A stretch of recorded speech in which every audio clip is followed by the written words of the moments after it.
dito sa impeachment complaint na ito, dito lang ang binibigay ng Constitution na pwede kang mag-file sa kahit anong alleged wrongdoing ng isang presidente. I am not filing against Bongbong dun sa violation na yun ng batas ng NYC.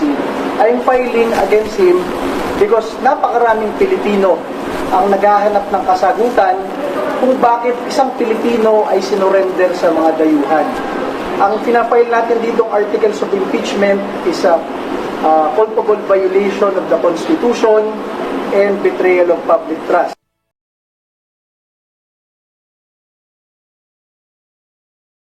Breaking news! Sinampahan na ng impeachment si Bangag. Wala mong palakpakan dyan! Isang palakpak dyan! Ay nako, may nag-attempt na rin na magsampa ng impeachment kay Bangag. Wala mong palakpakan dyan! O diba? Alam niyo ba kung sino yung nagsampa ng impeachment sa kanya kay Bangag? Si Cardema at ang kanyang asawa. Nakakatuwa naman, no? Magandang balita to para sa atin dahil meron na nga nagsampa ng impeachment kay Bangag. At syempre, bago natin puntahan yung topic na yan, kung bago na kayo sa aming channel, syempre mag-subscribe kayo, like and share. Libre lang naman ang subscribe, kaya huwag niyong kakalimutan, ha? Okay. At eto na nga, no? Babasahin ko lang sa inyo. Timing ng pagsasampa ng impeachment versus PBBM, kaduda-duda. Kaduda-duda daw? Yes! Kaduda-duda nga ba? Andito siya, kaya lang yung boses niya, ewan ko lang Babasahin lang muna natin, no? Ito ang naging tugon ni Tingog Party List Representative Jude Asidre hinggil sa ulat ng sinampahan na impeachment complaint si Pangulong Ferdinand Bongbong Marcos Jr. ng Duterte Youth Party List. Ayon kay Asidre, kaduda-duda ang timing ng pagsasampa ng reklamo lalo't 3 araw na lamang bago ang nakatakdang May 12 midterm elections. Kaduda-duda daw. Kaduda-duda nga ba? Di ba? Yun nga paano naging kaduda-duda kung may karapatan naman talagang may magsampa, bakit hindi? Anong pag tayo kaduda-duda, pag sila hindi? O, di ba? Yes. Ipinaliwanag ng mambabatas na imposibleng maproseso agad ng Kongreso ang nasabing impeachment complaint batay na rin sa kasalukuyang legislative calendar. Hinimok ni Asidre ang publiko na suriin ang motibo sa likod ng hakbang ng Duterte Youth. Bakit ganun? Wala na lang akong masabi, no, talagang sa panahon ngayon, kasi syempre kayo yung may power, kayo yung nakaupo, yung parang yung sa side nyo lagi yung gustong tama, yung sa side nyo yung walang motibo, sa amin meron. Ba't ganun? We urge the public to reflect on the motives behind the move. Bakit kailangan may move? Kayo nga wala kaming nakitang action pero may move pala kayo yung ginawa nyo kay tatay. Di ba? Tama ba ako o tama ako? Ayan na nga, no? We urge the public to reflect on the motives behind the move. Anya sa panayam ng mga mamamahayag sa isinagawang Tingog Party List Lakas Christian Muslim Democrats or CMD rally para sa Alyansa para sa Bagong Pilipinas, senatorial candidates ng administrasyon sa Tacloban, Leyte. Nagbabala si Asidre laban sa mga tangkang gawing political weapon ang impeachment. Sana ho ang ating mga kababayan ay tingnan, hindi po kandidato ang ating Pangulo. At bakit kailangan po itong gawin sa kanya, dagdag niya? Bakit hindi? Kung may rason, bakit hindi? Kayo nga, ilang beses kayong nagsampa ng impeachment kay BP Sara. Yun, ibig sabihin, yun, walang motive yun? Natural lang yun dahil kailangang impeach. Ito rin, kaya may nagsampa kasi may dahilan. Yes. Yun lang yung ibig sabihin nun. Hindi yung bibigyan nyo kagad ng rason na ibang dahilan porket malapit na eleksyon. Alam naman namin na hindi siya yung kandidato ngayon dahil Pangulo siya. Pero wala bang karapatan na i-impeach siya? Meron naman, di ba? Matatandaang inihayag sa isang Facebook post ng Duterte Youth Party List na naghain ito ng impeachment complaint laban kay Pangulong Marcos. Gayunpaman, hanggang oras ng pagsulat ng ulat na ito ay walang kumpirmasyon kung formal na ngang naihain ito sa Kamara. Ayon sa House Rules, tanging si House Secretary General Reginald Velasco lamang ang may kapangyarihang tumanggap ng impeachment complaint. Sa ngayon, nag-break ang Kongreso para sa halalan at nakatakdang magbalik ang sesyon sa Hunyo 2 bago ang adjournment o ang opisyal na pagtatapos ng ika-19 na Kongreso. Batay sa post ng Duterte Youth, inakusahan nila si Pangulong Marcos ng treason kaugnay sa umano'y pagpapayag nitong mailipat si dating Pangulong Rodrigo Duterte sa International Criminal Court or ICC, gayon din ng culpable violation of the Constitution at betrayal of public trust. Inagalit niya na naman ako. Nag-aala-clear na naman ako dito. At ayun na nga, no? Diba? Ito yung mapapaisip ka. Bakit kino-question nyo at naghahanap kayo ng motibo kung bakit nagsampa ng kasong impeachment kahit kayo mismo alam nyo bakit? Dahil pwede naman ilang beses na marami nang nakapagsabi na pwede siyang sampahan ng ganyang kaso dahil sa ginawa niya kay Tatay Diggs. Hindi pa yun. Maraming Pilipino ang nadismaya sa'yo sa ginawa mo. Tama ba ako, partner? Oo, tama yan. Naririnig niyo yung boses ni partner? Oo, tama yan. Kasi medyo ano siya ngayon kasi nga pinagpapahinga natin yung kanyang boses. Yun lang yung para sa akin, no, may karapatan kahit sino lalo na kung may dahilan. Hindi mo kailangan hanapan ng motibo dahil mag-e-eleksyon, hahanapan nyo ng motibo. Ang hirap kasi sa inyo, pag kayo pwede, pag kami hindi. Yun lang yung masasabi ko. Di ba? Ano sabi ni Tambaliscos? Ito naman ang sinabi ni Romualdez. Kamara, di makagalaw sa impeachment complaint versus PBBM. Bakit? Bakit di makagalaw? Nakakatawa. Di ba nakakatawa talaga? Sa pagkakatanda ko nung naghain ng impeachment para kay BP Sara, nagkukumahog kayo. Sa totoo lang, nagkukumahog kayo. Pag yung dito sa side na ang nagsampa, wala makagalaw? Wala? Stroke-stroke lang. Di ba? Eto, basahin natin Basahin mo.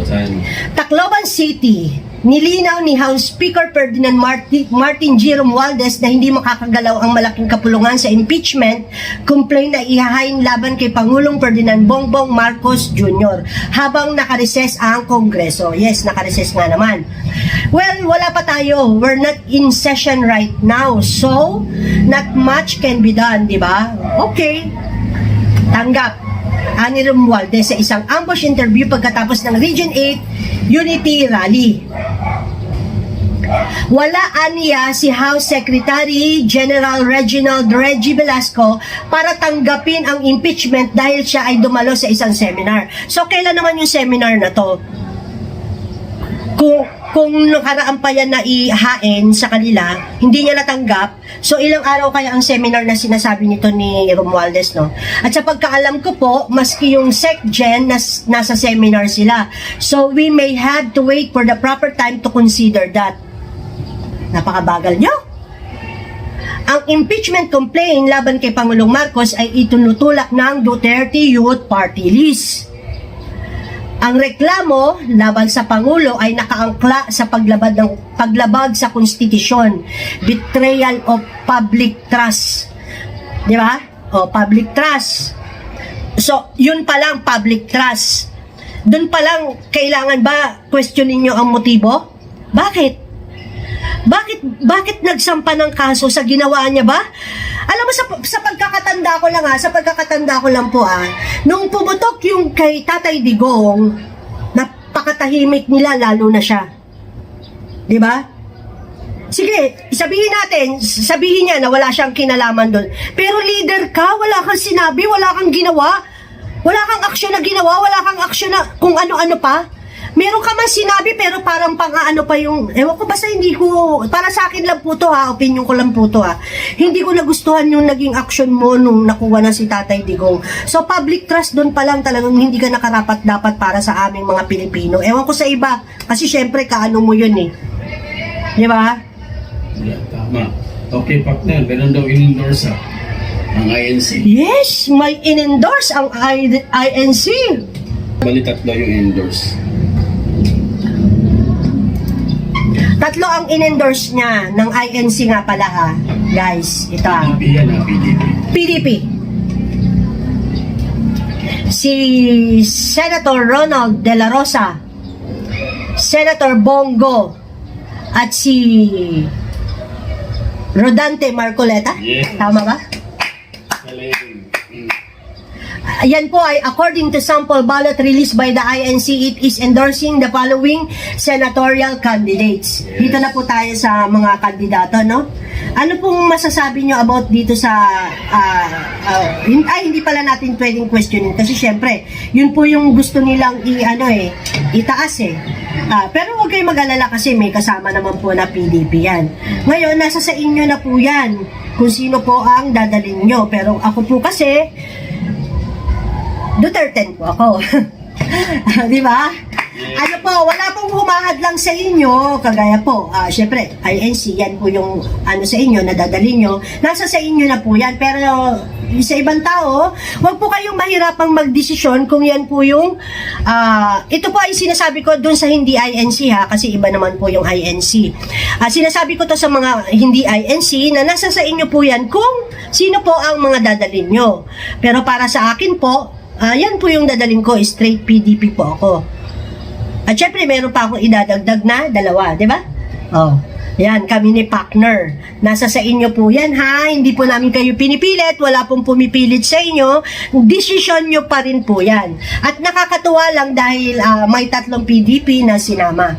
At makikita rin dito na isinama nila si former Senator Bam Aquino, Senator Bong Revilla, Senator Pia Cayetano, Senator Amy Marcos, Senator Camille Villar. Wala kayong walang gumaganon sa inyo. Kasi nung kahapon lang na pag-usapan namin ito ni Partner, di ba Partner? Yung about dito kay Mangga at saka kay sino yan? Kay Mil. Yung inano ni di ba? Walang naano sa inyo, walang. Di ba, nung una nagtaka tayo? Ito para sa akin lang po to, opinion ko lang to ha, ewan ko po sa inyo. Pero gusto kong iparating sa inyo kung ano yung nasa isip ko. Kasi nung unang lumabas na in-endorse ni BP Sara, si Camille Villar, di ba? Tama ba? Camille Villar at saka si Manang. Di ba, ang daming nagulat. Nagkagulo nga tayo sa sa chat eh, di ba? Sa live ni Partner. Bakit si Amy ang inano niya? Nag-question natin 'yon, pero di ba, ang sabi niyo, boboto ko pa rin, Duterte pa rin. Yun pa rin ang iboboto ko. Pero pumasok sa isip ko nang nilabas ng INC nakasama si Villar at si Amy sa ine-endorse ng INC. Kaya pala. Pero happy pa rin po dahil ang importante may pray lang tayo 100% sana halos kahit 50% o 70% makapasok man lang, no? Kasi sa totoo lang hindi naman po porket yan yung inano ng INC sa bagay sa Luzon Partner, mas marami bang boboto doon? Sa Cebu marami din naman ang INC, marami din naman ang Katoliko, di ba? Malay mo yung iba doon talagang straight talaga ang iboboto nila, halos straight na PDP talaga.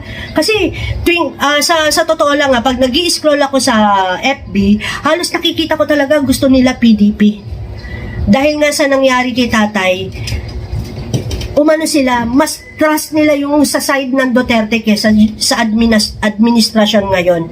Kita mo nga, naghain ng impeachment, isa yun sa dahilan, di ba? Yung public trust. Kasi kapag wala ng tiwala sa iyo talaga ang tao, bibitawan ka. Pag wala ng tiwala sa iyo ang tao, tatalikuran ka. Kahit ano pang sabihin mo, kahit ano pang ipangako mo, tatalikuran ka niyan. Basta sinira mo na yung tiwala. Yun nga lang, minsan mabubulag ka pa rin, no? Di ba, partner? Parang pag-ibig lang yan, pag sobra na at nabasag na yung helmet, tatalikuran ka na yan. Ganun lang yon.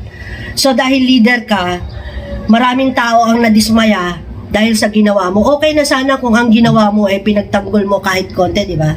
Yun lang naman ang maaano ko doon. Okay. Para sa akin lang naman yan. Ikaw, partner, anong masasabi mo? Tama, I agree. Naririnig niyo yung boses niya, medyo bumalik na, di ba? Okay? Ito yung boses ko. Okay. So, hanggang dyan na lang tayo. So hanggang doon na lang yan. Tayo, binigyan ko lang kayo ng konting para naman hindi nyo kami ma-miss. Pero si partner, narinig nyo naman yung boses. Pero siguro baka bukas o sa makalawa, pwede na siya. Talagang pinagpahinga ko lang muna siya at ako ang humarap sa inyo. May nagsabi nga sa akin kanina sabi, bakit ma'am, di na lang ikaw muna yung sa kanya. Sabi ko, hindi po kasi kami ready. Tapos bigla po kasi nawalan siya ng boses. So andito ako ngayon, kahit content lang humaharap sa inyo para mag-update. So, yun lang po. Kita-kits tayo bukas. Hello po sa lahat ng viewers. Bye-bye!